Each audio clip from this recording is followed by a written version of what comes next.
Wobei, es gibt dann die Szene eben, wo dir dann gewahr wird, oder wo du dann gespannst, okay, die Besessene ist in dem Haus verbrannt worden, an der Säule oder an dem Balken, wo es aber eigentlich auch eine ganz dumme Aktion ist, wenn ich in einem Keller jemanden verbrenne an einem Balken, der das ganze Haus tragt oder einen Keller tragt zum Beispiel.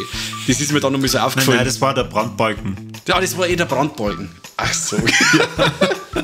Ach, die verbrennen da öfters jemanden da unten, oder? Ja, schon. In jedem vernünftigen Hüttenkeller im Wald gibt es doch einen Balken, der trägt das Haus, und der andere Balken ist zum Verbrenner da. Ach, okay. Habe jetzt gar keinen schon her. Ich wohne zwar nahe am Wald, aber vielleicht muss ich da direkt im Wald wohnen, dass ich so einen Brandbalken habe. Schon, das ist Vorstellung. Anders darfst du das Haus gar nicht bauen. Was, ich hab's keinen Brandbalken, das müssen wir wieder abreißen. Ja, weg damit.